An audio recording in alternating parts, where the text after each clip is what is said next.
Well, hey there, everyone. This is Dave Dubeau with another episode of the Property Profits Real Estate Podcast. Today, it is my pleasure to be interviewing Mr. Chad Carson, calling in all the way from South Carolina. How are you doing today, Chad? Doing great, Dave. Thanks for having me. Great to be here. My pleasure. So, Chad is a very interesting fellow. He's a real estate investor, entrepreneur. He's a writer. He's a coach. And the cool thing that Chad has done is he has used real estate to really create an ideal lifestyle for himself and his family, to be able to retire early, to be able to live for a year and a half overseas down in Ecuador, which is, that resonates with me because I spent almost 14 years living down in Latin America myself. So it's near and dear to my heart. So Chad, great to have you on the call. Great. Thanks for being here. And it's a work in progress. The lifestyle thing. It's like every year you learn a little bit more about what you want to accomplish. But real estate, as we'll talk about, is a good vehicle to keep changing your mind and doing stuff different every year. That's right. You can. It gives you that freedom, right? That's what it's all about. So, Chad, how'd you get in this whole crazy world of real estate investing? Well, I graduated from college with a degree in biology, and that put me right in the opposite direction of real estate investing. But I decided that I wanted to take a break from the sort of medical school route path that I thought I was going to go down. And I decided to become sort of a deal finder, bird dog, whatever you want to call it, for more experienced investors. And I thought it'd be a little short-term gig, and ended up, I got the bug. I tasted that flexibility and not having to go to a job, going to a normal desk. It wasn't that I didn't work 80 hours a week, but I really enjoyed that lifestyle of being an entrepreneur. I have a background in sports and setting goals and having big challenges. And it just felt like that kind of, you have to climb that big mountain, and it was really exciting and challenging. So I just jumped right into it and learned cut my teeth doing that, just finding deals, and sort of grew into some other business models from there. So how did you even know about bird dogging and all that kind of stuff? How did a university kid clue into that? Did you see an advertisement somewhere for somebody looking for one, or what? Well, I was fortunate that my father had rental properties, and he also educated himself. So he had books on the shelf, and I think I was at home during Christmas break reading, hey, look at Dad's got books on real estate investing. That's interesting. And up until then, when you're looking for a job, you don't listen to your parents as much as you probably should. And he was probably telling me all along, you ought to think about doing this. And now that I was ready, I said, oh, Dad, you think I should look into this? And he said, yeah, that would be a good idea, Chad. Yeah. So he was fortunate to have him as a mentor, and helped out early on, borrowed his books, went to some seminars with him. And then I actually bird dogged for him for the first year. I found deals. He was a landlord, but he also flipped a couple houses. Mm-hmm. And then after that first year, I sort of went off on my own and moved to South Carolina. I was from Atlanta. I was at Noonan, Georgia originally. Okay, very cool. So yeah, you had a built-in mentor in your father. That's exactly fantastic. So once you got out of the bird dogging, once you started doing your own deals, what kind of real estate investing did you focus on? I was almost exclusively focused on flipping. Some of those were wholesale flips where I would just find a deal, get it under contract, or buy it, and then quickly turn it around without doing a lot of work to it. But then I ended up teaming up with a business partner who's a friend from college. So the two of us started doing this in year 2 together. We're still in business now, 17 years later. Wow. And the first 2 or 3 years was almost exclusively flipping houses. So I used those skills I had from bird dogging, finding deals. My business partner would be the one managing the properties when we bought them. He managed the fix up. And then, so we sort of teamed up that way. I was the acquisitions guy. He was the get rid of it guy. And we would make sometimes we made very small profits. Sometimes we made some good ones, but it took us a few years and doing that flipping before we started looking at other types of business models. Yeah. Because flipping's great, but it's definitely not a passive income kind of gig. I mean, it's very active income. Actually. Yeah. And that was a realization for me. This is a job. This is a full-time gig. And not only is it a full-time job, it's a business. And I had no idea what I was doing running a business. Should I hire people? Should I not? And there's more of a story to that. But we got, we started getting a lot of volume and a lot of overhead. And I was borrowing ideas from people I learned from, saying, oh, they flip 50 houses a year. That's what I want to do. That's, I really didn't have a good idea at that point what I wanted real estate to do for me. I just knew I wanted to be, quote, successful. And I just tried to copy some other people who did a lot of volume and flipped a lot of houses. And Well, time that's what frame. looks sexy on TV, man. Yeah, it sounds good on late night infomercials, right? And but it happened to be 2004, 5, and 6, and 7 were the years I was building up and flipping. So all your audience probably knows what happened in 2008 and 9 with the global downturn. So that was an interesting experience. Yeah. So what did you transition into it during that time? Well, so 2007, right before the downturn, was still a lot of flipping, but we had started buying some rental properties as well, both some shorter term rentals where we would lease the property to a tenant for a couple of years and then try to get them qualified to buy it and then sell it to our tenant. Yep. Yeah, so that was a kind of a good business model for us. It was sort of a transition from flipping to rentals. It wasn't exactly a long-term rental, but we could get long-term capital gains. We could hold on to it. We didn't have to pay a realtor commission. So that was our transition point. We also started keeping some rentals as well. And the way I typically did that was getting seller financing or some kind of creative terms, either from a private lender or a seller financing just from the owner. And so it was kind of a mix. And so we 2008 and 9 sort of forced our hand a little bit. It was a little harder to flip where we were in our market.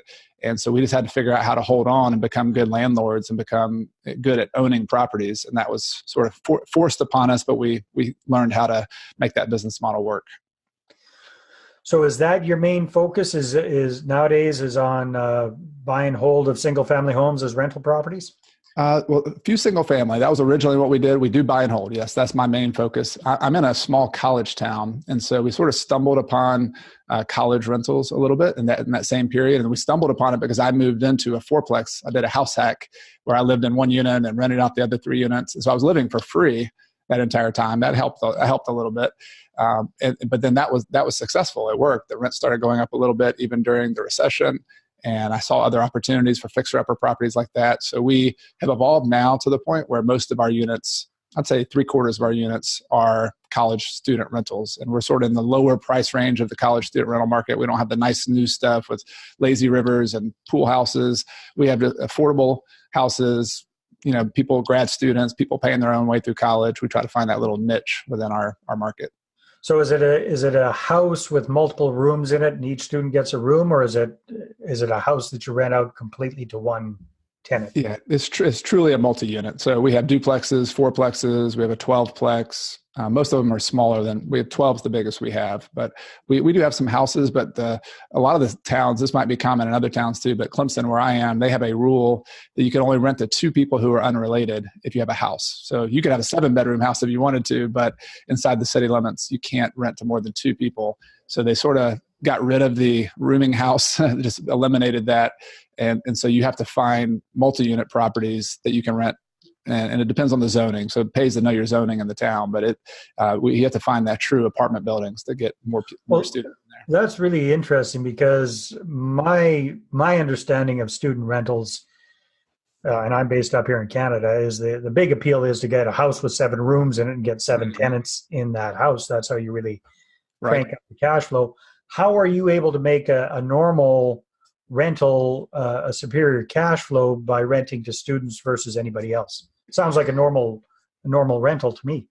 Right. Yeah. It's more about the typical, like any other real estate deal, just buying low, just buying a good price. Like I'll give you an example. One of the best deals we did in the last couple of years was just finding a landlord who hadn't kept up with the rent prices in town. And so he had a 28-unit property. The rents were just under $400 per month for a 2-bedroom apartment. Wow. Well, the market price, even in our market, which is a lower rent price, should have been about $650 if they were fixed up really nicely. And so we bought the property for basically the market value with his current rents, and then put a lot of work into it, about $10,000 per unit, and then raised the rents. And so that's more the play in a lot of these, just your typical value add, finding a depressed rent, finding a mismanaged property, and then turning it around. That's kind of a core deal for us. So then why do you prefer to rent to students versus normal tenants? In our market, I like it because there's a constant flow of tenants. So that's good and bad. It's a little bit more like a short-term rental in that every year or 2 they turn over, so you have higher turnover costs. Yeah. But we basically had 0 vacancy for about 7 years. And nice. So and part of that is the university's grown. So it's kind of looking at your college town and understanding where student enrollment is increasing, and that's certainly the case with us.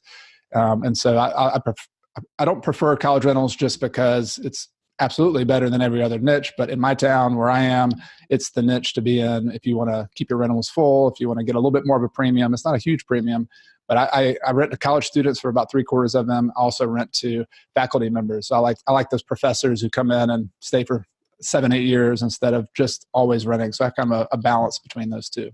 Nice. Okay, that makes sense. So when it comes to you've been in the gig for a long time now. How many years have you? 17 years. 2003 is when I started. Okay, so that's a long time. So you got a lot of experience under your belt. What would you consider to be your secret weapon or your unfair advantage when it comes to real estate investing, besides your experience? I think even when I was a brand new beginner, so I didn't have a lot of experience. I didn't know what I was doing all the time. But I think the consistent thread for me is just being authentic with your sellers, with your private lenders. I have found from a lot of new investors, probably myself early on too, you try to position yourself as being an expert or being the best, or, that's pretty common in business. I've sort of taken a different approach. Just have the humility to say, you know what, I don't know everything. In fact, I'm a brand new beginner. Mr. or Mrs. Private Lender, would you consider doing business with me? And I'll give you 110%. I'll do my best to make sure your money's taken care of. Here's what I do know. Here's what I don't know. And so just taking that attitude of, I don't have it all figured out. Here's what I do know. I think people see that as being real, as opposed to always saying, I'm the best. Yeah, fake it before you make it. That's sort of the lesson you're taught as a new investor. And so I do have more experience now, but I got back from Ecuador after a year and a half, and I was telling my friends locally, it's like, you know what? It's kind of interesting because every time you leave, or every time you change, or every time the market changes, you have to act like a beginner again. And I think as long as all of us, no matter how much experience we have, are willing to basics, are willing to reevaluate what worked before, because it might not work next year, that's a pretty good approach to business in general. All right. So a big part of your whole philosophy is to use real estate as a vehicle to creating your ideal lifestyle. I mean, you retired at a young age and you went and lived overseas for a year and a half with your family. Talk to me a little bit about that whole mindset and philosophy around real estate investing. Yeah, the idea that hit me over the head, I was actually 2005, I think. So it's not too long after I started. I read The 4-Hour Workweek by Tim Ferriss. And there's a lot of great things in the book, but one of the ideas was that you have this business not necessarily to control your life. You have this business that allow you to do what it is that's important to you. And I sort of adopted my own kind of version of that mantra. Like my whole website, the theme is do what matters. And so you're investing in real estate. I'm personally investing in real estate, I think, in order to fulfill some things I want to do in my life. I have a family. I have 2 young kids. There's dreams I have. There's things I want to do. There's things I want to contribute and give back. And so real estate is an incredible vehicle. But if you don't keep it in its role of being the vehicle and not the master of the whole deal, then I've seen it for myself. I've seen it with other people. It can drive you for 20 years just growing and getting bigger and making more money just for the sake of making more money, as opposed to saying, all right, here's what I want to do with my life. I want to take a trip abroad. I want to be with my kids. I want to work part-time, and then build your real estate portfolio, build your business around that goal that you have for your life, and then do what matters. Make your business work. Don't do it the other way around, where the business controls everything you do with your life. Very well said. Yeah, that makes a lot of sense. All right. So, Chad, you've started teaching and training and coaching people about real estate investing. What are some of the bigger mistakes you see people making when they first get into the whole game? Yeah, I think similar to what I did when I first started is we have so many different strategies out there. I think that's one of the information revolution is great. You have the internet, you have all this free information, but it's also overwhelming. Like where do you start? And so I think one of the mistakes that people make is just sort of window shopping. They look at this strategy, they taste that one a little bit. They look at this strategy, they taste that one a little bit. And they never focus or go all in on something. Like, even if it's the wrong strategy. Like I would prefer people to get into the game. And that's why I talk about strategies like house hacking or using your home to be an investment, because I just feel like that's an approachable way. It's a little bit lower risk way to get started. And there's not a gap between what you think you know and what you have to do. And so I think the biggest mistake is just window shopping as opposed to just doing something. Like find some strategy, you're listening to a podcast, you're reading a book, take that piece of information and like do something this month. Like actually go out and apply it. And even if it's imperfect, don't worry about being perfect. Don't worry about, being the best right now. Just be a beginner, go make some mistakes. Don't make the biggest mistakes. Don't go, do something that's going to make you go bankrupt, but make some mistakes. And, when you and I learned to speak English, we didn't say everything perfectly. And when we learned to walk, we didn't, I know my little kids, they fell down thousands of times when they walked, but we as adults have a hard time with being a beginner and being willing to do that. Yeah, no, I can definitely relate to that. All right, Chad. So if people are interested in finding out more about you and what you're up to, what should they do? I actually put together a special page just for your listeners. So I have a free course that is sort of to that theme that we just talked about. How do you get started? What are the next steps? I have a free course on how to get started in real estate investing. You can go to coachcarson.com/Dave, and you can sign up for that for free. And it'll send you over a 7-day period, just some steps like what, ask you a question and an action step on every day. And by the end of the week, I think you'll find that you've got more clarity, more focus, and you'll understand a little bit more about what your next steps are in real estate. Excellent. Very good. All right, Chad, it's been a lot of fun getting to know you and meeting you a little bit over our chat here today. Really appreciate it, and congratulations on everything that you've accomplished so far in real estate. Thank you, Dave. Really enjoyed it. Thank you for having me in. My pleasure. All right, everybody, stay tuned for our next episode, and thanks for tuning in. Bye-bye. Well, thanks very much for checking out the Property Profits podcast. If you like what we're doing here, please head on over to iTunes, subscribe, rate us, and leave us a review. Be very, very much appreciated. And if you're looking to create a regular flow of inbound investor inquiries about your real estate deals, then I invite you to attend one of my upcoming live online demonstrations. And you can check that out at investorattractiondemo.com. Take care.